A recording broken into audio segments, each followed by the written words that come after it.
Здравствуйте, в эфире новости экономики, в студии Якутия-24 Евгений Боженко. Финальные варианты национальных проектов и комплексного плана по инфраструктуре должны быть готовы до 15 августа, сообщил премьер-министр России Дмитрий Медведев. Цитата. «Правительство сформировано, и мы приступаем к работе по реализации майского указа президента. Указ определяет стратегические направления движения нашей страны. Важно помнить, что он имеет рамочную форму. Промежуточную тактику предстоит проработать правительству. Определить этапы, целевые показатели и контрольные точки. Финальные варианты национальных проектов комплексного плана по инфраструктуре должны быть готовы до 15 августа, чтобы затем доработать проект основных направлений деятельности правительства», заявил Медведев.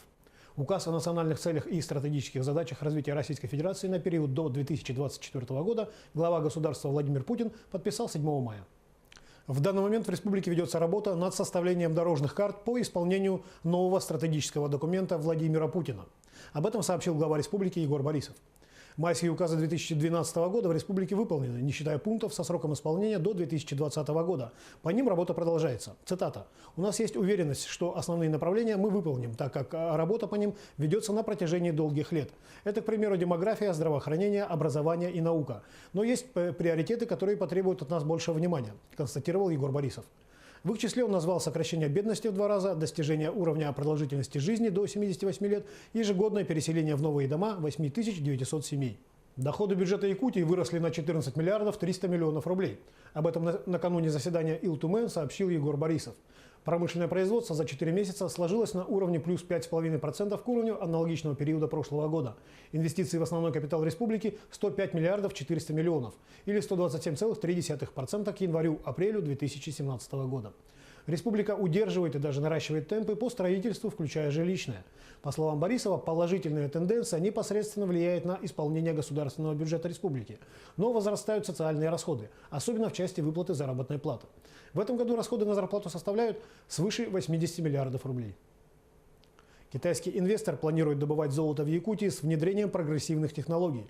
Компания Цзиньхайтун Золотосервис рассчитывает заняться организацией производства горно-обогатительного оборудования для извлечения драгоценных металлов из рассыпных месторождений втор Южной Якутии.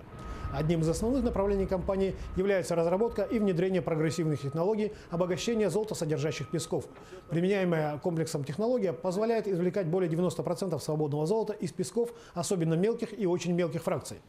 В планах компании наладить выпуск в Российской Федерации золотоизвлекательного комплекса, отличительной чертой которого является возможность быстрой адаптации оборудования под любые горно-геологические условия. Средняя розничная цена бензина в России превысила 41 рубль, сообщил Росстат. В первую очередь речь идет о повышении акцизов и международных цен на топливо. Когда цены на нефть падали, цены на бензин росли меньше, чем другие цены. Их вклад в инфляцию был меньше, чем у других цен, пояснила зампред Центробанка России Ксения Юдаева. Поэтому в Центробанке считают, что повышение цен носит догоняющий характер.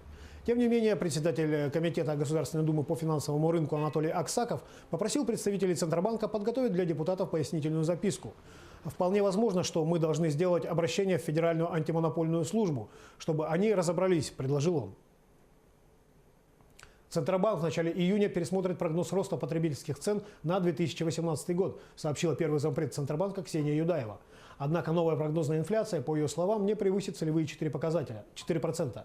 В начале июня будем пересматривать прогноз, но в принципе мы видим, что инфляция к концу года составит 3-4%, постепенно приближаясь к 4%. Сейчас Центробанк прогнозирует годовую инфляцию на уровне 3-4%, ожидая, что динамика роста цен к концу года приблизится к верхней границе этого диапазона, сказала Юдаева. Ранее она сообщала, что после возникшей на рынке волатильности, которой способствовали новые санкции Соединенных Штатов и усиление геополитической напряженности, прогноз роста потребительских цен, скорее всего, будет пересмотрен вверх.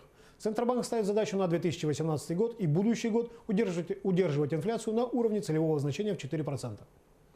В правительстве обсуждают возможность продления механизма выравнивания энерготарифов для потребителей Дальнего Востока до 2028 года. С такой идеей выступил вице-премьер Юрий Трутнев. Напомним, в июле 2017 года правительство Российской Федерации ввело механизм снижения тарифов на электроэнергию в Дальневосточном федеральном округе за счет потребителей европейской части России, Урала и Сибири. Он действует до 2019 года.